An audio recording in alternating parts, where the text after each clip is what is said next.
Hello, नमस्ते सभी को। एक बार फिर से स्वागत है आप सभी का आपके अपने चैनल मैथ्स विद्यापीठ पर। इस वीडियो में हम पढ़ेंगे, अगर दो पैरेलल लाइन, दो समानांतर रेखाएं इस प्रकार से आपको दी गई है कि एक तिर्यक रेखा ट्रांसवर्सल लाइन उसको प्रतिच्छेद करती है, इंटरसेक्ट करती है। अगर दो समानांतर लाइंस को एक तिर्यक रेखा प्रतिच्छेद करती है तो एंगल्स क्रिएट होते हैं और इन एंगल्स का कुछ अपना गुण होता है। तो हम इस वीडियो में आपके सारे कंफ्यूजन इन एंगल से रिलेटेड दूर करेंगे और ये जियोमेट्री का बहुत ही बेसिक्स होता है जो आपको पता होनी ही चाहिए। तभी आपको जियोमेट्री से डर खत्म होगा और आप जियोमेट्री के अच्छे अच्छे क्वेश्चन को सॉल्व कर पाओगे। तो क्या आप तैयार हो इन सारे प्रॉपर्टीज को जानने के लिए? चलो शुरू करते हैं। देखो, अगर दो समानांतर लाइंस L1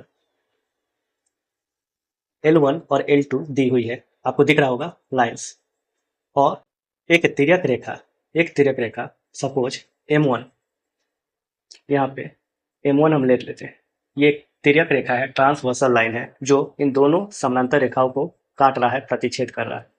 तो आप देख सकते हैं कि इनके बीच एंगल्स बन रहे हैं, एंगल 1, एंगल 2, एंगल 3, 4, 5, 6, 7, 8, इतने एंगल्स क्रिएट हो रहे हैं। तो इनका गुण क्या होता है और ये किस प्रकार के एंगल होते हैं? तो यहाँ पे आपको दिख रहा होगा कि सबसे पहला जो एंगल है, सबसे पहला एंगल है वर्टिकली अपोजिट एंगल है, शीर्षाभिमुख कोण बोलते हैं इसको हिंदी में। दूसरा है कॉरेस्पॉन्डिंग एंगल, संगत कोण होता है। तीसरा आप देख सकते हैं एकांतर कोण बनता है, और यहाँ पे आंतरिक कोण भी बनता है, और रैखिक युग्म कोण, लीनियर पेयर ऑफ एंगल्स बनता है। तो यहाँ पे देख सकते हैं आप कि सबसे पहले हम वर्टिकली अपोजिट एंगल्स को देखेंगे, शीर्षाभिमुख कोण को देखेंगे। तो देखो, शीर्षाभिमुख कोण क्या होता है कि अगर दो रेखाएं, सपोज दो रेखाएं एक दूसरे को इस प्रकार से क्रॉस करें तो यहाँ पे चार एंगल्स क्रिएट होंगे, एंगल 1, एंगल 2, एंगल 3 और एंगल 4। आपको दिख रहा होगा कि एंगल यहाँ पे चार कोण क्रिएट हो रहे हैं। अगर दो लाइन्स एक दूसरे को इस प्रकार से क्रॉस करें तो चार एंगल क्रिएट हो रहा है। तो हमें शीर्षाभिमुख कोण जानना है, तो ये वाली एंगल, एंगल 1 और एंगल 3 जो आपको दिख रहा हो वो क्या है? वर्टिकली अपोजिट एंगल्स है। वर्टिकली अपोजिट एंगल्स है, शीर्षाभिमुख कोण है, और ये कोण इक्वल्स होते हैं, मतलब बराबर होते हैं। यानी कि हम कह सकते हैं कि यहाँ पे 1 बराबर 3 होगा और 2 बराबर 4 होगा। एंगल्स है कोण करते। तो आप जब इस फिगर में जब आप देखेंगे कि शीर्षाभिमुख कोण क्या है, तो आप कह सकते हैं कि अगर एंगल एक को हम देखें, एंगल एक को देखें तो इसका शीर्षाभिमुख कोण क्या हो जाएगा? 4 हो जाएगा। तो हम लिख सकते हैं कि एंगल एक बराबर हो जाएगा एंगल 4, शीर्षाभिमुख कोण के प्रॉपर्टी से एंगल 1 बराबर एंगल 4 हो जाएगा, और एंगल 2 का शीर्षाभिमुख कोण एंगल 3 होगा, और ये दोनों इक्वल्स होंगे। तो आप लिख सकते हैं कि एंगल 2 इक्वल्स टू एंगल 3। समझ में आया होगा आपको? इसी प्रकार अगर यहाँ पे आप देखो तो यहाँ पे शीर्षाभिमुख कोण क्या हो जाएगा? तो 5 के बराबर 7 होगा, और 6 का जो शीर्षाभिमुख कोण होगा वो 8 होगा। तो ये भी इक्वल होंगे। तो आप लिख सकते हैं कि एंगल 5 बराबर एंगल 7 हो जाएगा शीर्षाभिमुख कोण से, और एंगल 6 बराबर एंगल 8 हो जाएगा। तो ये सारे जो क्या है, शीर्षाभिमुख कोण है, और ये इक्वल्स होते हैं आपस में। क्लियर है? अब हम देखेंगे कि संगत कोण क्या होता है, कॉरेस्पॉन्डिंग एंगल्स क्या होता है।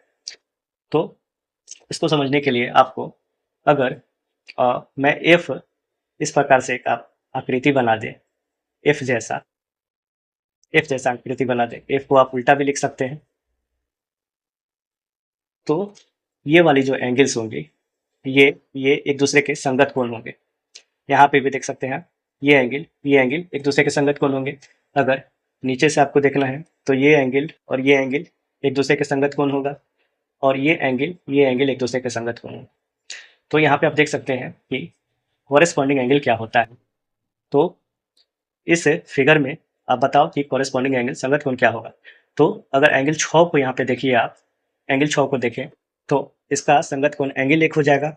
यानी कि आप यहाँ पे लिख सकते हैं कि एंगल 1 जो है एंगल 6 का संगत कोण है, और संगत कोण आपस में इक्वल होते हैं।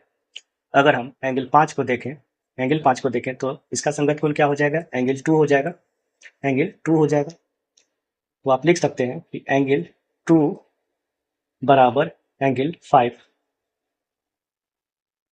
ओके, इसी प्रकार अगर आप एंगल 3 का संगत कोण निकालना चाहें तो क्या हो जाएगा, एंगल 3 का संगत कोण एंगल 7 हो जाएगा, एंगल 7 हो जाएगा और ये इक्वल्स होता है।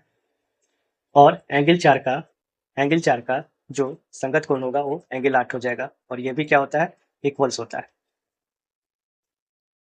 तो आपको संगत कोण समझ में आया होगा। अब हम देखेंगे एकांतर कोण, अल्टरनेट।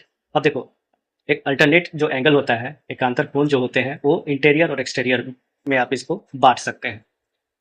तो एकांतर कोण क्या होता है, तो आपने एक आकृति देखी होगी जेड की। अगर हम इस प्रकार से जेड बना, या आप उल्टा भी बना सकते हैं, तो ये वाला एंगल और इसके जस्ट ये वाला एंगल, ये दोनों एक दूसरे के एकांतर कोण होंगे और ये इंटीरियर एकांतर कोण होंगे, इंटीरियर। और इस एंगल को आप अगर देखें तो इसका एकांतर कोण क्या हो जाएगा, ये हो जाएगा, है ना, ये हो जाएगा। तो अब हम इस फिगर में देखते हैं कि एकांतर कोण क्या है। एंगल 5 के लिए एंगल 3 क्या होगा, एकांतर कोण होगा और ये दोनों इक्वल्स होंगे। तो आप लिख सकते हैं कि एंगल 3 बराबर एंगल 5। इसी प्रकार अगर आप इस ऐसे बनाइएगा, ऐसे, तो यहाँ पे एंगल 6 का जो एकांतर कोण होगा, वो एंगल 4 हो जाएगा। इस प्रकार से फिगर है ना। एंगल 6 का एंगल 4 एकांतर कोण हो जाएगा और ये इक्वल्स होगा। तो आप लिख सकते हैं कि एंगल 4 बराबर एंगल 6। और एक्सटीरियर में अगर हम देखें, एक्सटीरियर एंगल में देखें तो इस प्रकार से जब आप फिगर बनाते हैं कि एंगल 7 का एक्सटीरियर एकांतर कोण जो होगा, एंगल 7 का एक्सटीरियर एकांतर कोण जो होगा वो क्या हो जाएगा, एंगल 2 हो जाएगा। और एंगल 8 का एक्सटीरियर एकांतर कोण जो होगा एंगल 1 हो जाएगा। तो हम लिख सकते हैं कि एंगल 2 बराबर एंगल 7। कैसे, तो अल्टरनेट एक्सटीरियर एंगल के प्रॉपर्टी से।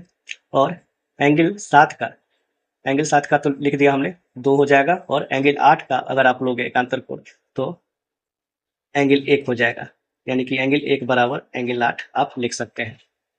तो इतना आपको समझ में आया होगा।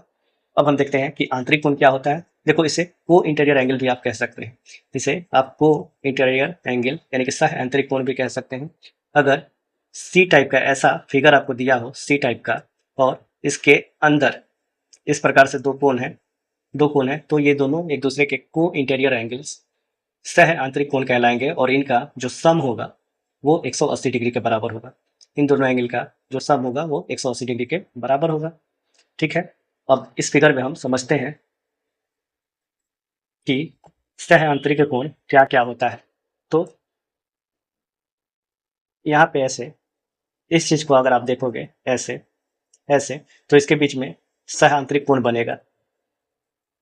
कोण 4 और कोण 5 एक दूसरे के लिए क्या होंगे, सह आंतरिक कोण होंगे। और इनका जब आप सम करिएगा एंगल 4 और 5 का, तो ये 180 डिग्री के बराबर आएगा। इसी प्रकार अगर आप इसको देखेंगे 3 और 6 को, तो ये भी एक दूसरे के सह आंतरिक कोण होंगे और इनका भी जो सम आएगा 180 डिग्री आएगा। क्लियर है, तो हम लिख सकते हैं, यहाँ पे आप लिख सकते हो कि एंगल 4 और प्लस एंगल 5 बराबर 180 डिग्री।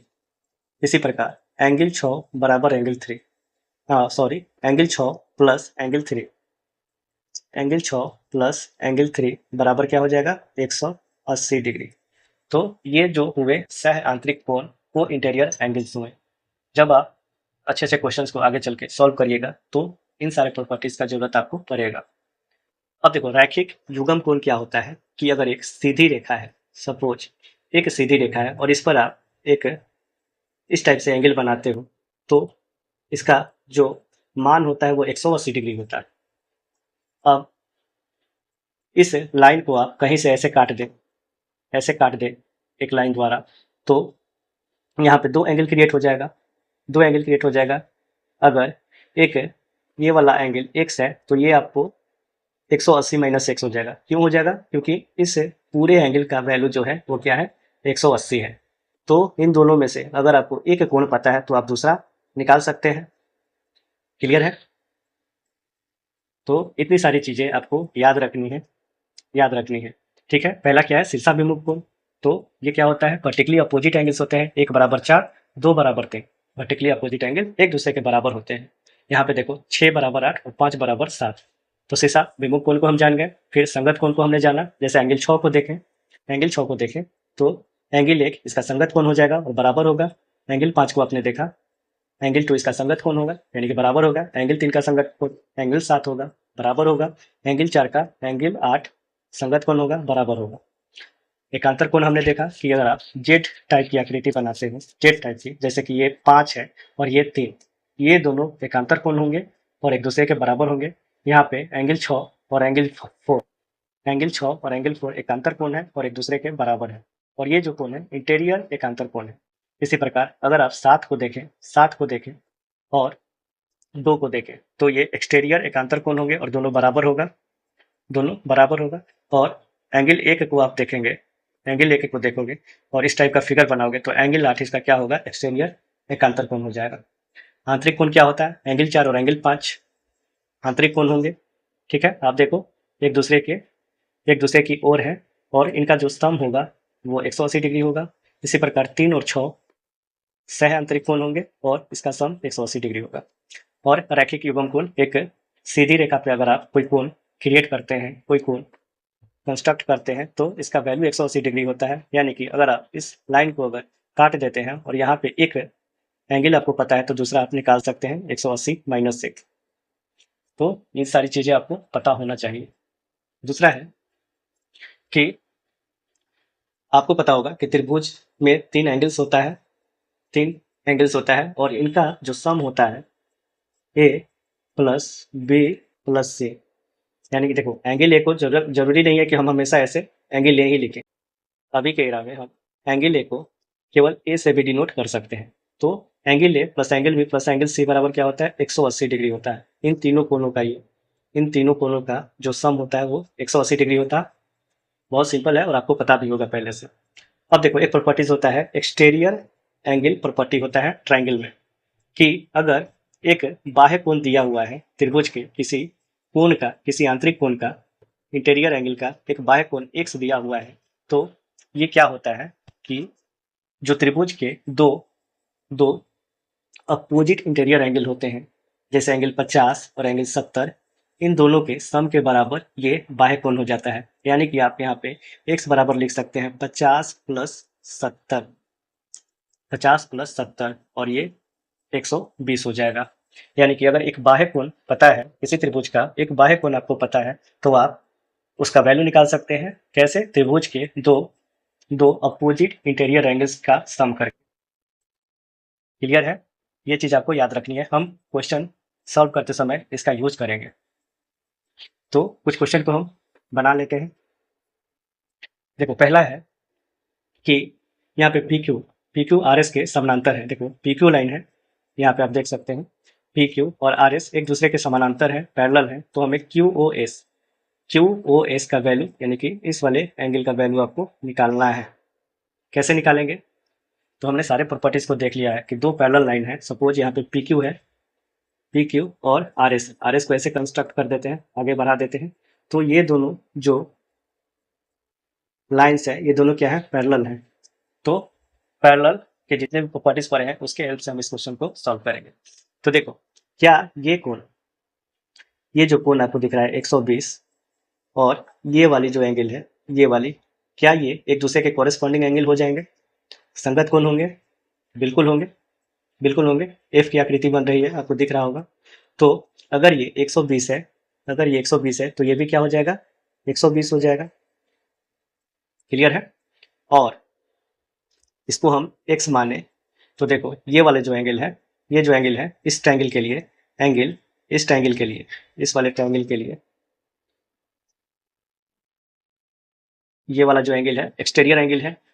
तो अभी हमने जाना कि एक्सटीरियर एंगल प्रॉपर्टीज क्या होता है त्रिभुज का, कि दो अपोजिट इंटीरियर एंगल्स का सम ये बाह्य एंगल के बराबर होता है। यानी कि x प्लस 120 बराबर हम लिख सकते हैं 135। यहाँ से अगर आप सॉल्व करते हैं तो x का वैल्यू क्या आएगा, 135 माइनस 120 बराबर 15, और यही आंसर होगा इस एंगल का, ऑप्शन बी। नेक्स्ट है कि यहाँ पे दो पैरेलल लाइन दिया गया है, ए बी और सी डी। ए बी और सी डी दो पैरेलल लाइन है, आप देख सकते हैं ये सी डी है और ये ए बी है, ये एक दूसरे के पैरेलल है, समानांतर है। तो हमें एक्स फाइंड करना है, हमें एक्स फाइंड करना है। तो यहाँ पे आप देख सकते हैं कि आप आपको इस क्वेश्चन को अगर सॉल्व करना है तो एक संरचना करना पड़ेगा, या फिर हमें पता है कि ये वाला जो एंगल है ये क्या हो जाएगा, अगर ये 110 है और रैखिक युग्म कोण जो मैंने बताया ये टोटल कितना होता है, 180 डिग्री होता है। ये टोटल कोण क्या हो जाएगा, 180 डिग्री होगा। इसमें से आपको 100 ये वाला एंगल पता है 110, तो ये क्या हो जाएगा 170 हो जाएगा, क्योंकि ये पूरे का सम 180 होता है।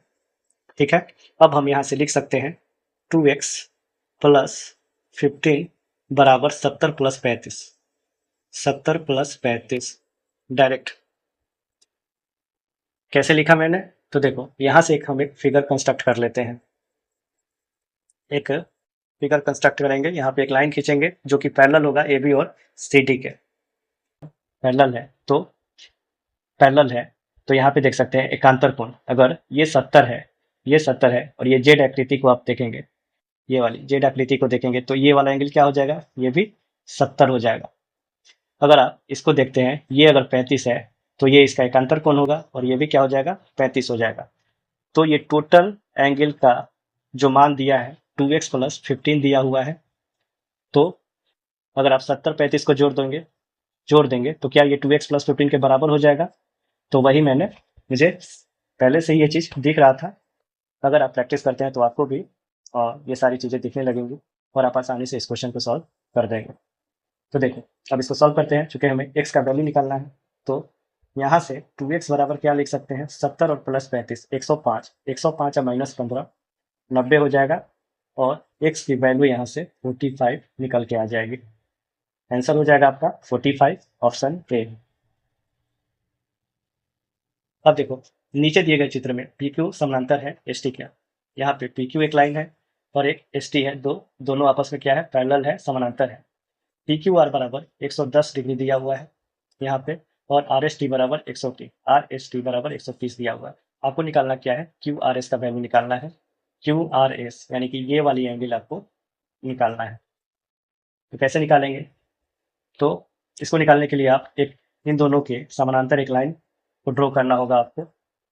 तो मैं कर देता हूँ, इस पॉइंट पे एक समानांतर लाइन में ड्रॉ करता हूँ, इस वाले पॉइंट पे। ठीक है, एक लाइन मैंने ड्रॉ कर दिया जो कि पैरेलल है PQ और ST के। अब अगर आपने को सह आंतरिक कोण की प्रॉपर्टीज को पढ़ा है, और मैंने बताया भी आपको कि इस प्रकार से दो पैरेलल लाइन के बीच अगर दो कोण ऐसे बने तो इनका सम क्या होता है, 180 होता है। तो एक कोण अगर 110 है तो क्या ये 70 हो जाएगा, 70 हो जाएगा सह आंतरिक कोण से। और इधर भी आप देखिएगा, यहाँ भी सह आंतरिक कोण बन रहा है, ये वाला एंगल 130 है और ये वाला एंगल आप क्या हो जाएगा, दोनों का योग अगर 180 डिग्री होगा तो इस एंगल का वैल्यू क्या हो जाएगा, 50 हो जाएगा। क्लियर है। अब देखो ये सीधी रेखा है और सीधी रेखा पे जो एंगल बनता है वो क्या होता है, उसका मान 180 डिग्री होता है। तो इन अगर हम इसको x मान लें तो ये टोटल एंगल का वैल्यू कितना हो जाएगा, 180 डिग्री होगा। यानी कि x प्लस 70 और प्लस 50 बराबर क्या हो जाएगा, 180 डिग्री हो जाएगा। और यहाँ से x बराबर क्या हो जाएगा, 180 और माइनस 70 50 120 बराबर 60। तो x का वैल्यू क्या निकल के आ गया, 60, और यही इसका आंसर होगा, ऑप्शन ए। समझ में आ रहा होगा आपको, बहुत ही इजी है। अगर आप सही से इसके प्रॉपर्टीज को समझ लेते हैं एक बार तो जो भी क्वेश्चन इससे रिलेटेड आता है बहुत ही आसान आता है और आप इजीली इसको सॉल्व कर पाओगे। तो प्रॉपर्टीज आपको अच्छे से समझना है और ये जियोमेट्री का बेसिक है, आपको अच्छे से इसको करना भी चाहिए, तभी जाके आप अच्छे से सवाल को जियोमेट्री में कर पाइएगा। उम्मीद है कि आपको वीडियो पसंद आ रहा होगा और सभी क्वेश्चंस को अच्छे से आप समझ रहे होंगे। नेक्स्ट है कि ए बी समानांतर है सी डी की। यहाँ पे आप देख सकते हैं दो लाइन है ए बी और सी डी, ये दोनों क्या है आपस में पैरेलल है, समानांतर है, समानांतर है। तो हमें y का वैल्यू निकालना है, y का वैल्यू। तो इस प्रकार का जो पहले जो हमने क्वेश्चन को सॉल्व किया था लगभग इसी प्रकार का था कि इसका मान क्या होता है, इसका मान क्या होता है हमने अभी देखा था कि इस वाले एंगल और इस वाले एंगल का योग हो जाएगा।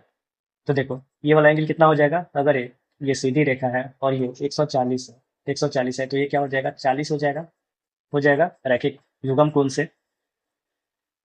अब देखो y बराबर हम लिख सकते हैं, क्या लिख सकते हैं 40 और प्लस 35 बराबर 75। कैसे लिखा हमने कि एक मैंने बताया था कि इस प्रकार का अगर फिगर है तो आप एक पैरेलल लाइन यहाँ पे ड्रॉ करेंगे। एक पैरेलल लाइन को कंस्ट्रक्ट करना है ए बी और सी बी के समानांतर, ठीक है। और एकांतर कोण से अगर ये 40 है तो ये भी क्या हो जाएगा 40 हो जाएगा, अगर ये 35 है तो एकांतर कोण से ये भी 35 हो जाएगा। और जब इन दोनों को जोड़िएगा तो y का वैल्यू हमें निकल जाएगा।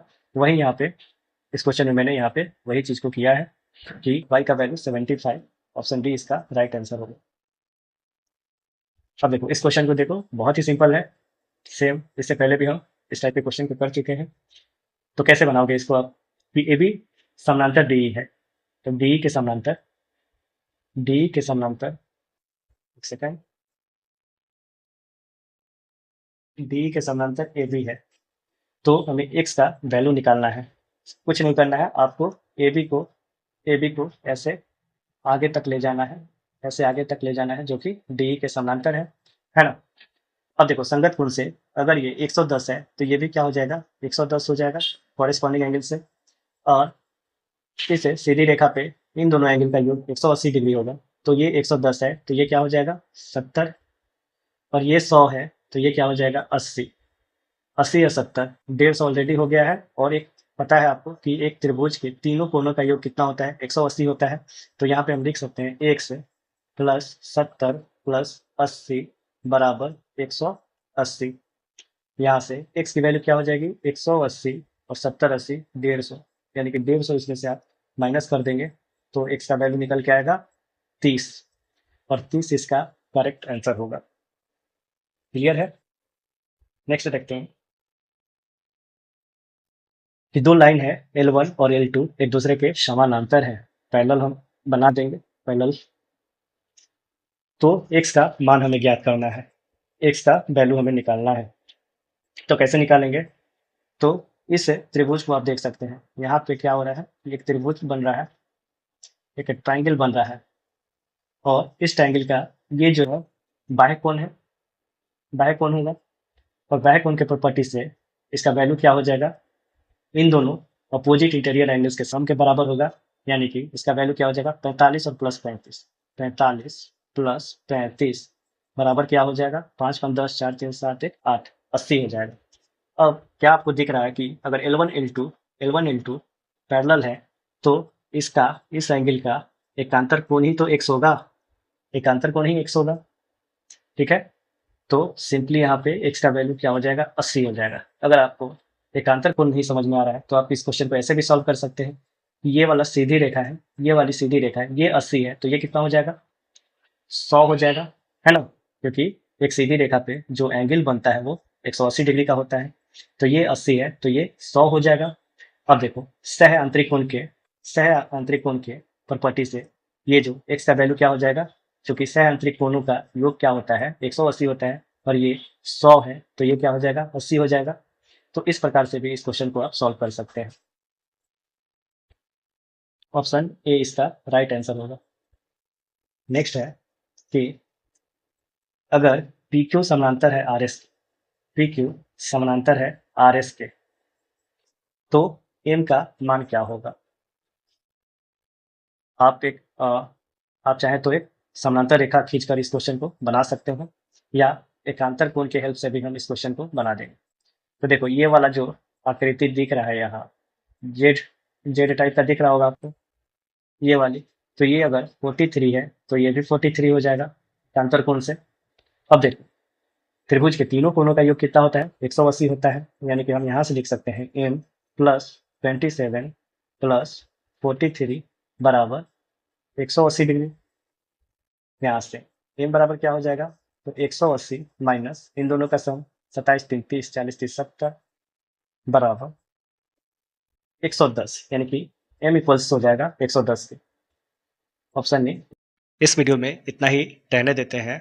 उम्मीद है कि आपको वीडियो अच्छा लगा होगा और आपने हमारे चैनल को सब्सक्राइब भी कर लिया होगा। अगर आपने अभी तक चैनल को सब्सक्राइब नहीं किया है तो प्लीज़ अपना सहयोग दें और हमारे चैनल को सब्सक्राइब करें और अपने दोस्त के साथ शेयर भी करें। तब तक के लिए धन्यवाद। मिलते हैं नेक्स्ट टॉपिक के साथ मैथ्स विद्यापीठ पर। Thank you.